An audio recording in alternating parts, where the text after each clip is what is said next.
Well, hello there, and welcome to this episode of the Terry Cole Show.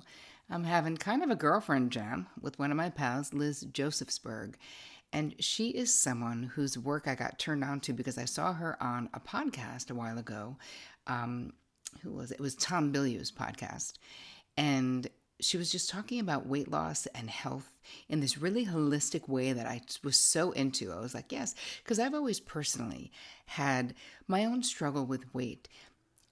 Not massive amounts, but always the same amount, it seemed. And I was uncomfortable, right? Kept being like, I could lose that 15 pounds, but I couldn't seem to keep it off. And it was really for me about health as well, just wanting to be healthy, wanting to feel comfortable in my body. And so I was like, oh, I'm gonna follow her. I'm gonna get her book. So I got this book. It's called Target 100. And it's the world's simplest weight loss program in 6 easy steps. And she's worked with, the foreword of this book is written by Jennifer Hudson. It's like she's worked with tons of celebrities, but that's not why I love her work. It's that her work makes sense. She's all about you being healthy. And so I actually took a 10-week course with her called Target 100, which walks you through basically the 6 pillars of being healthy. And I don't know, I hope you love it as much as I do and that you enjoy or it piques your interest, this interview with Liz, if you are someone who, like me, is either struggling with 10 pounds or getting motivated or 200 pounds, 500 pounds, whatever it may be, there is an actual sane way of doing it because I've been doing it. I lost the 10 pounds I wanted to lose. I'm sustaining it. And it's really about your health. So I hope you enjoy this interview with Liz Josefsberg as much as I enjoyed interviewing her. Hello. I'm so excited to welcome Liz Josefsberg to the show. Welcome, Liz. I am just thrilled to be here. Just thrilled to see you and your gorgeous face as well. Oh, thank you, my friend. All right. So many things to talk about.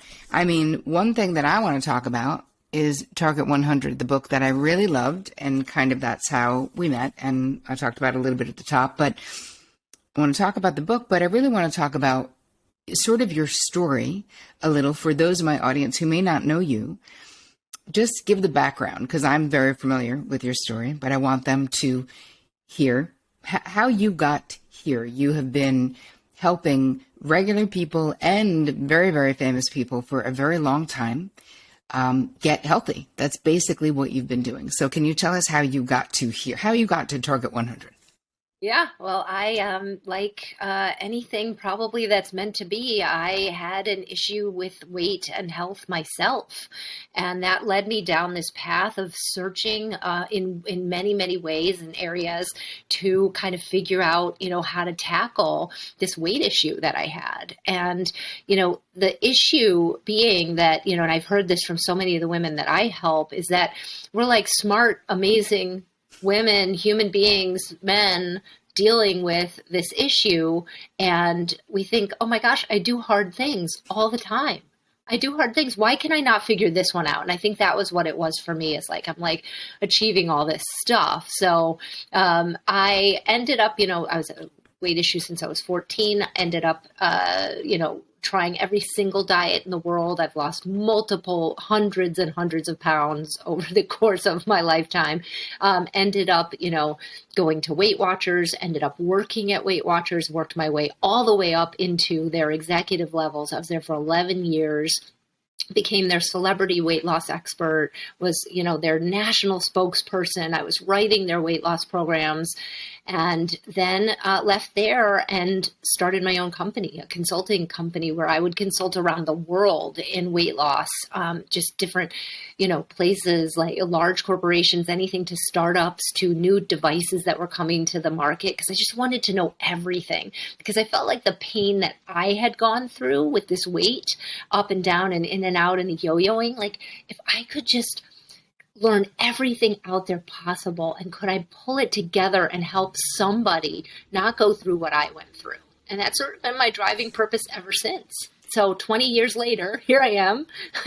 And Wow. it's led to the creation of a weight loss company, writing Target 100, and just literally sort of, they call me the Martha Stewart of weight loss at this point.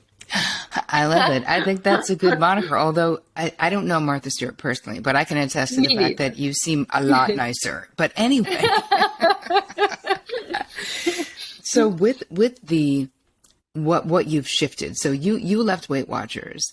Can you tell us why did you leave? Because you were at such a high level there. Mm-hmm. What was it about what was happening there that you wanted to do differently? Because it is different. In Target 100, your program is different than Weight Watchers. Yes, yes. There were so many things about Weight Watchers. I mean, the reason I ended up there was because of the community. Honestly, those sitting in those rooms with other people who were going through the same thing that I was like literally magic for me after years of doing it on my own. And there is science to support all that. So there were great things that Weight Watchers was doing, but I also felt because of the size of the company, they were unable to pivot into some of the newer science. And that's where my brain was. It's like, being really nimble as a consultant and going and learning deeply around all of these different things. I really felt like I had sort of become a Weight Watchers expert, but I didn't want to be a Weight Watchers expert. I wanted to be a weight loss industry expert because one perspective, and this is what I teach, it's like one perspective on weight loss or following one company's mantra or their formula, their program. It's all we've ever known. And it's exactly the opposite of what works. And that's why I wrote Target 100, because I had helped thousands of people through Weight Watchers and beyond, and then helped private clients and groups of clients. And as I wrote Target 100, I was like, wait, the only real success is when someone writes their own program. Yes. Not following someone else's food plan. It's insane to me. Right. Okay. So would you tell us what your the pillars are of Target 100? Yeah. So really, that again, I saw that no one really was coming to me because they didn't know, like, they should probably have a salad, right? Like everyone knew what to eat. And that was the issue, was like they knew what to do, but they couldn't like make that leap to doing it in the moment. We call it the gap between action and intention. Mm-hmm. And that was the part that I had struggles with. It's like, I knew I've done thousands of diets. Like, it's not like there was a question. So I realized that it had to be about more than food. And so Target 100 was my sort of, I always call it my love letter to anyone like me who's been in and out, up and down, to say, wow, there are these 6 pillars. And of course, one of them is food, but then you've got to think about hydration, movement, exercise, stress, and sleep, all as entwined in like what I designed is like an infinity loop, right? Because if one of those bad boys goes down, basically the whole thing goes down. And that's what people don't understand. And then they blame themselves, right? The diet industry is really famous for, basically being the only industry out there where if you make a mistake and the product doesn't work for you, you don't blame the company, you blame yourself. And that's crazy. Can you imagine going and buying a pair of shoes that were defaulty and not taking them back?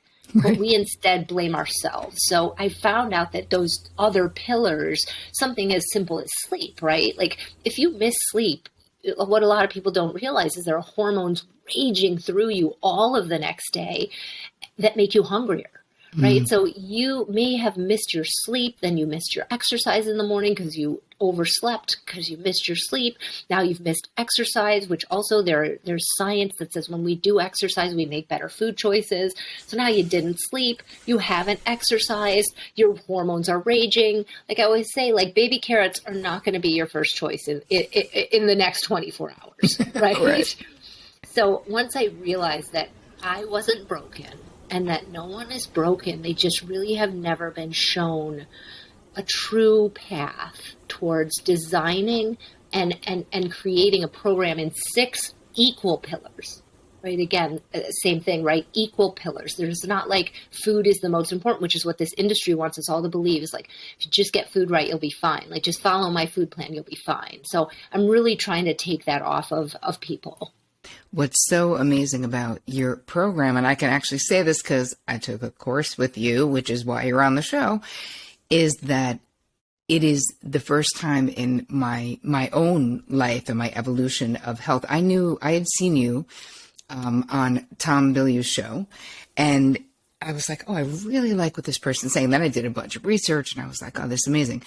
And then I signed up for the course, and I started learning. The thing that was really revolutionary for me is, let's talk about food, food and carbs, because a lot of people in my crew and myself, like 2 years ago, I had a photo shoot coming up, and I ended up doing keto because I was like, I just need to drop the menopause weight. I just, just this period of time.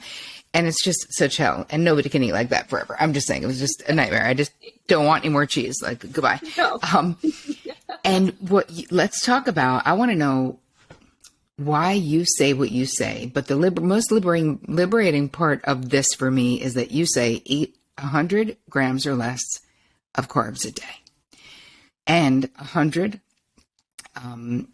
ounces of water a day, which is interesting because I was drinking a lot of water, but I wasn't drinking 100. I am now because I have my bottle from you, very fancy, that counts it for me. Thank you.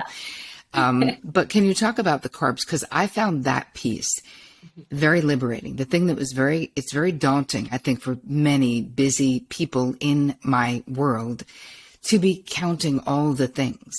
Yes. But it's really easy to just count carbs and be like, ballpark. And I love that you're not super strict. So let's talk about that a little, can we?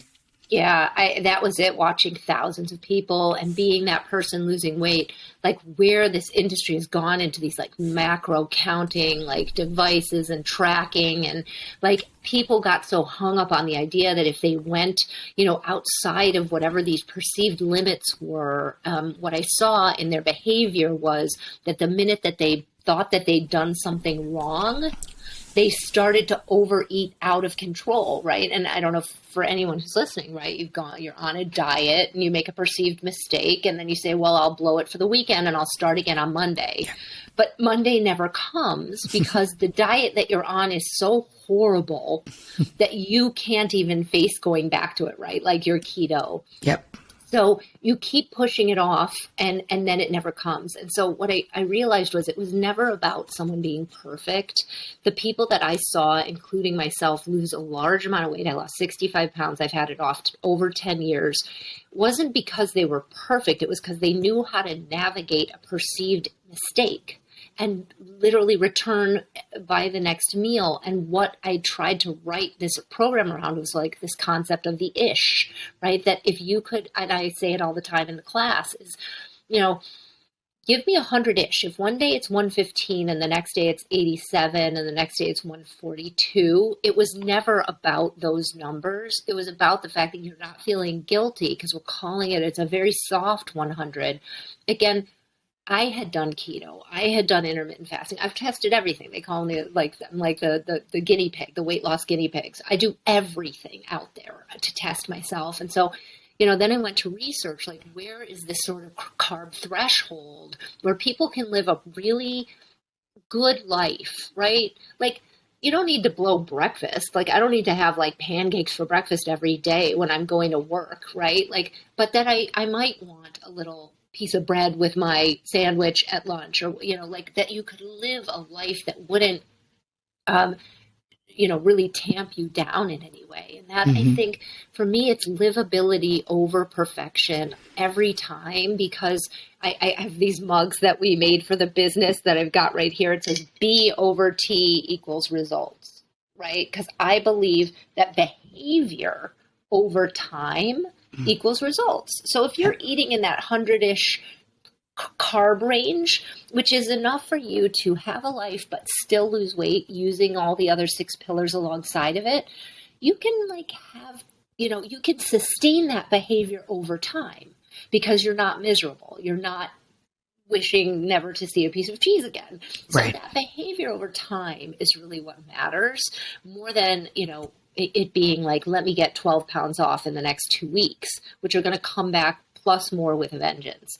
I ascribe to, let's take off 1 to 2 pounds a week over time, gently learn to manage every food in your life within that ish that we talk about, and then be able to kind of really sustain the weight loss, which is all I ever wanted. I knew how to lose weight. I just wanted to know how to sustain the weight loss. Yes. And here's the thing, for those of you listening and watching this on YouTube, this is, again, not prescribing that anybody needs to lose weight, right? This is, if you look at this, what we're talking about, it's a holistic approach to wellness.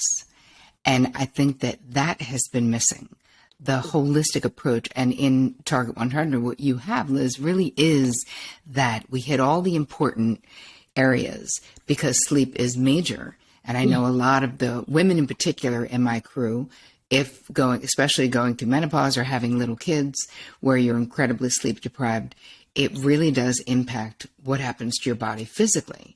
So I always think about this as wellness, right? For me, I'm always seeking sustainable wellness, which for me, because I've also had a weight journey my entire life, that because I've been physically fit for decades, that has helped the weight journey be less, because my stats are very good. I'm, my resting heart rate, all of those things.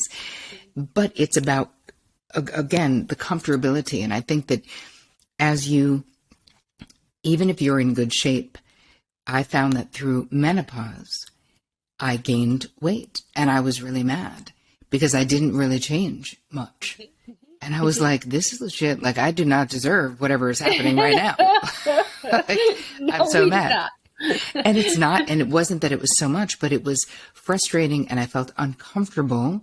I was like, I don't want to buy all new clothes. I want to know how to manage this and be able to live my life. And what I think that you've done very beautifully in this process is that this is doable, right? That's the first thing that struck me when I picked up the book and I was reading it, and then I decided to take a course with you, a 10-week course. I was like, this is possible.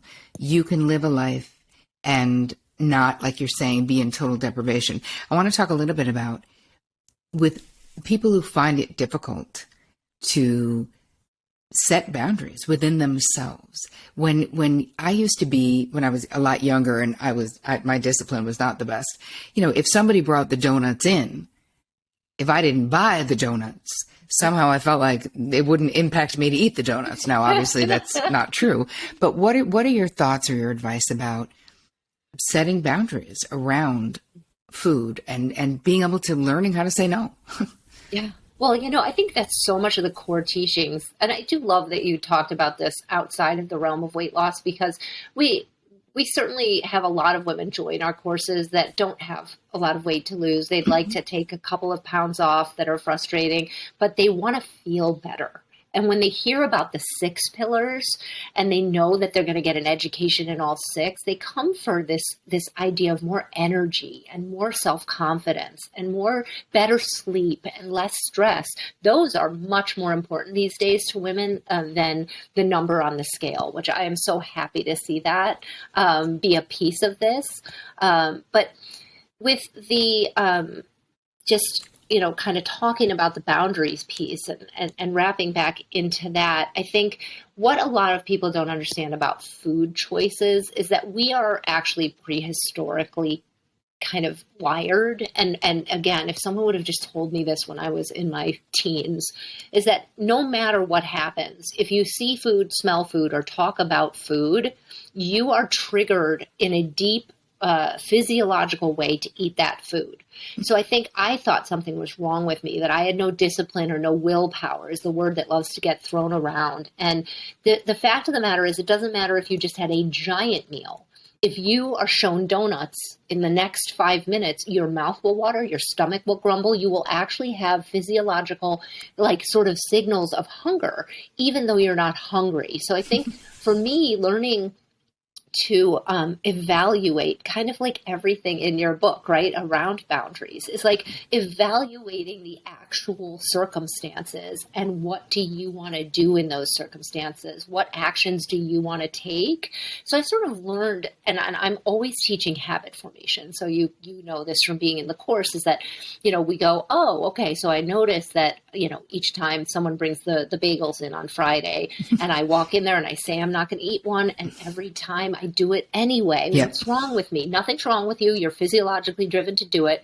But there are things you can do to interrupt that pattern. You can go put a piece of gum in your mouth. You could go take a walk around the block. You could, do a myriad of different activities as a new habit pattern, and create a boundary with yourself that says, you know what, I'm not touching that bagel until I do X, until I create some sort of space to evaluate, is this something I want, or is this something that my prehistoric brain and body, who want me to survive and eat everything in its path, are telling me to eat because it's there.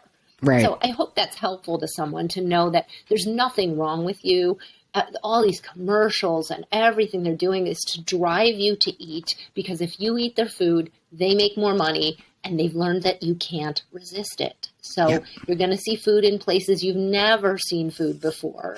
Places like Home Depot, you can buy a 2x4 and get a donut on your way out the door, which is just so weird, right? But they know that you're going to buy the donut and they're going to make that money. So I hope that helps with boundaries. It's just like, hey, let me create this relationship with myself where I have go-to actions and behaviors that I try first, because I now know this isn't true hunger. Yep. I love the whole emphasis in the course and in your book about habit formation, because we have to do something different, right? To change a habit, we do need, and psychologically, we talk a lot about pattern interrupts, right? Yes. Pattern interruptions. What can we use to create that? And I think they probably would work with food too. I've used them before, where you want something and you're like, okay, well, maybe I do, or maybe I'm just going to do exactly what you said, do something else. I'm going to go fill up the bird feeders first. If I still want that when I come back, I'll do it. But a lot of times it's just old behavior for me. It's boredom. It's right there. And then understanding trigger foods. Yes. Because there are certain things, and for me, I know we're all different about what are the things that trigger that. Some people can have, for me, I could have cookies in my house. I probably wouldn't eat them all, but there are certain popcorn, like kettle corn, I cannot have in my house because I will eat it all every time, Yeah. Yeah. Well, and I think in your work, it's so interesting to me, right? Like every single thing we do in a day, they say that 50% of it is habit, right? And so those habits are everything from how we interact with other people, right, to down to what each of those loops means and how something triggers a whole loop, right? So especially something that's repetitive, right? Like, there are these Friday bagels, and every Friday my girlfriend comes to my desk and we have a whole routine and we promise we're not going to eat them. But then there's this subtle sort of like bonding going on where we're like, oh, well, we'll do this next week. And we're getting something from the behavior. Right. And so really thinking about like, what am I getting from this behavior? Or what is it? Oh, it's this bonding with my girlfriend, walking down there, having this time together. And then we do something together that feels like we're sneaking something, or, and saying like, you know what, how do I examine what I'm getting and get it somewhere else, or get it in a way that's healthier for me? Yes. It's interesting. My sister, who I'm very close, I have 3 sisters, but one that lives close to me that I spend a lot of time with, she's very physically fit, and we're both very physically fit, but she would always choose and always say, well, bring your sneakers. Even if I've already worked out, I've already jumped on my trampoline, done my thing. She's like, bring your sneakers and let's find a new path to walk when we're doing this thing today. Like, even if we're in like Albany or somewhere where you're like, who has walking paths in cities? Lots of them do, but I wouldn't think Albany would be. And we found beautiful places to go. But that also is a bonding thing that is aligned with my goal of getting in 10,000 steps a day, moving my body, that rather than stopping for ice cream. She's also incredibly disciplined, so she wouldn't stop for ice cream. But anyway, it's Well, easier it's for me just to be not healthier with her. it's not in her habit loop to stop for ice cream. Like No. that would be very odd for her to do that. It would be outside of the realm of her thought processes. Yeah. And most of our habits are just thought processes. And so if she loops up every time she takes a walk, she goes to the ice cream store, eventually it becomes shave and a haircut, 2 bits. She can't go on the walk without the ice cream because the brain is going to drive you to do the things that it sees as loops and patterns. So, like that's what I want people to understand is like, if you can just examine what loops and patterns are not serving you and dismantle them one at a time. I've had to dismantle many, many loops and create new loops and, trigger new sleep patterns and new exercise routines. COVID was a great example of all of our routines getting blown up. Right. And us having to go in and systematically figure out like, well, what do I do now for my workout? And how do I eat now? And how do I stop drinking wine on the porch with my husband now that I've made it a loop and we do it every night? Now my body and my brain just want it so badly. So it's like when you face this health issue through the lens of habit formation, it takes away the emotion, which that guilt and shame that we feel around this idea that we can't control something is really deep and really strong. But what we know also is that guilt and shame really highlights the reward center for people in their brains. So once we can help them remove that and go, oh, this is just a pattern. I created it with my husband and I have the tools to uncreate it. So, I always tell this story, like we started sitting down, having a glass of wine and then walking the dogs during COVID, right? My husband's a Broadway actor. I never saw him at night. Like I was like, this is so fun. He's home. It's night. And then one night it did, and then 2 nights, then 3 nights, and all of a sudden it's our routine. In order to trick the brain, you have to change something. So we just flipped it, where we walked the dogs first, and then we said we could sit and have a glass of wine. But once we went walking, what we were looking for was connecting with one another and de-stressing after our workday on Zoom. And we got that from the walk, and then we didn't need the wine. Right. So it's that flipping of and inserting new, like you said, disruptors, pattern disruptors. Yes, yeah. I love it. All right, last thing I want to talk about is hydration, because I think that this is something that people don't realize, that they're dehydrated, and that, I mean, your statistics says 75% of Americans are walking around dehydrated. Is that true? Yeah, not just dehydrated, critically dehydrated. Oh my God, talk about that. It's really amazing because I do get to work with really very smart people in my business, and so many folks really don't know that they're made of water.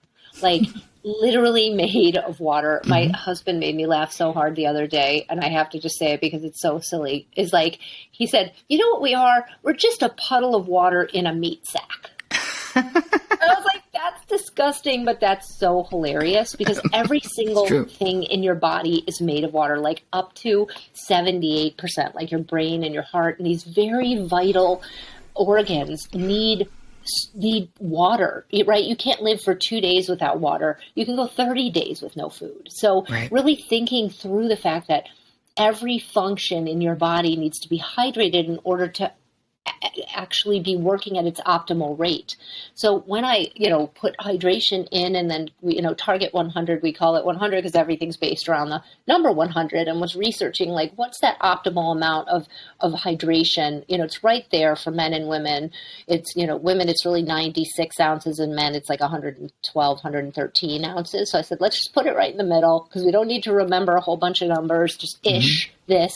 Yep. You can get somewhere close to that. And I'm sure you experienced this, like your skin looks great, your hair, your nails, you're sleeping better. I just was talking to a podcast with a sleep doctor, and she's like so excited that Target 100 talks hydration because you can't sleep correctly if you are dehydrated. So all of these pieces that work intricately together. Hydration is that one that, again, like such a perfect example of something that no one's walking around saying, I want to be critically dehydrated. it's just literally not their habit to drink water. So they get up and they go about their day, and their habit is to not drink water. So in order to get them to drink the water, we have to sort of trigger it, right? So I trigger it for myself with these bright water bottles on my, on my desk. I use the Hydrate water bottle that we send you in the box, Yep. as well. I've got a whole system that I've made up for myself, but now it's my habit. I can't even imagine coming to my office without like 4 water bottles, like, right? Because that's just how my brain knows the pattern now. So when you want to build that pattern of hydration, and you will have more energy and like just all of it, and it's a huge weight loss booster to be hydrated. Just really think about, how can I make it that I get my attention, create awareness around the fact that I want to be drinking more water, and create your own system. What's great though about the Hydrate bottle that is yours is that it lights up. So it's sitting next to me, and it's like, hey, it doesn't make noise, but I see it. I'm like, okay, yeah, it's time to drink some water. And I find that I need that. It creates, it makes it so much easier. Even though I was probably drinking, I would say I was probably drinking 70 ounces prior to taking the course. I just got committed, and I noticed a different clarity of mind from hydrating so much. And because I do actually work out a lot as well, I didn't realize how much water I was sort of losing in that respect. Yeah. And hydration is pretty easy to do if you have those reminders. Yeah. And what I liked about in the course, you actually walked people through in the course itself, which you guys, if you're interested in any of this, don't worry. All of the links for everything that Liz Josefsberg is doing is going to be in the show notes. So you'll be able to find her. But like the walking through, like, hey, if you're someone who's been drinking maybe 20 ounces of water a day, then going to 100 is going to seem like a lot. So there was a step up process.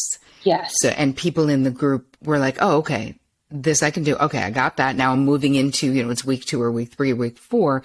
And again, like you said, it's a new habit loop. It's a new loop. And people are like, it's so natural now to do it. It's so natural. And so helpful.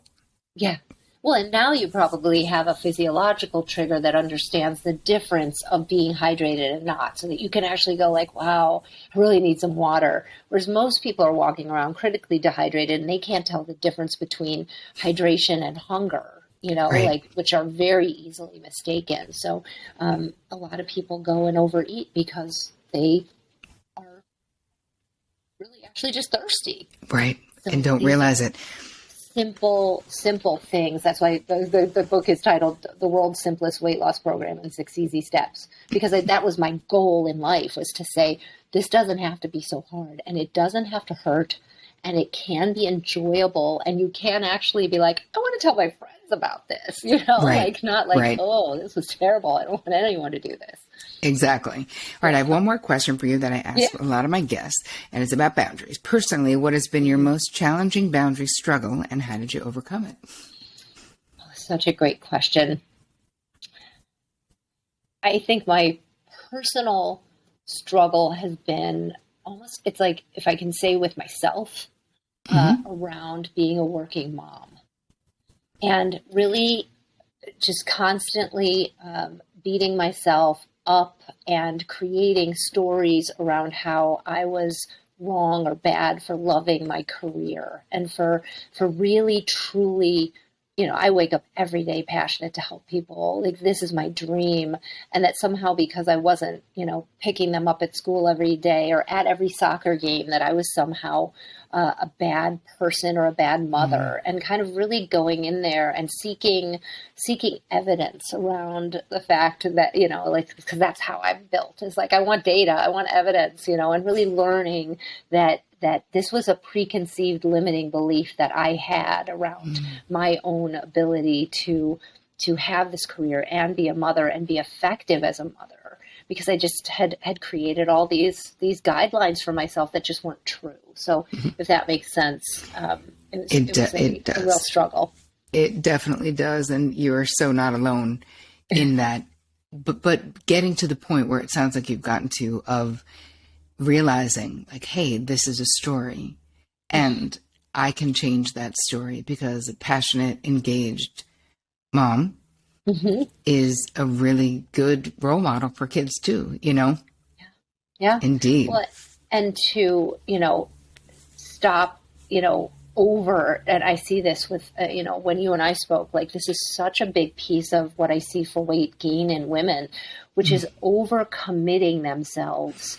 Right. So me saying like, even though I've just worked and landed from like freaking Australia, I'm going to put myself in the car and I'm going to go to this soccer game, even though it's the last thing in the world that I want to do. And I'm not even going to be present there, but I would force myself to, right. So I would force myself out of, out into this place where I was so resentful, tired, miserable, overdoing it. And then finding that wasn't what was making me a good mom, was to run there exhausted, but to find those boundaries within myself that said, I'm out of balance right now. I need to make some changes here at work, but I also need to be able to say, if I'm not at every single game, I'm not a bad person. Right. Yeah. Exactly. Oh my God, I love that. All right. So tell our viewers and listeners where they can find you, Liz. Yes, so you will find me all over, Instagram and Facebook, and all over under Liz Josefsberg, which is a funky spelling. I always say it's Josefsberg. It's not a PH like everyone wants to spell it. And then the program that we're talking about in my book is called Target 100. So you'll find us at target100.net, where we do these courses throughout the year at certain times. We'll have some coming up in the fall for sure, where these are amazing 10-week life-changing courses. And you'll find out about that at Target 100 and Target 100 program on social media. I loved it myself. I am a proud graduate of that 10-week course, so I can myself highly recommend it. All right. Thank you so much, Liz, for spending time with us today. I appreciate you. I'm so happy you're doing what you're doing out in the world. Thank you. Thanks for having me.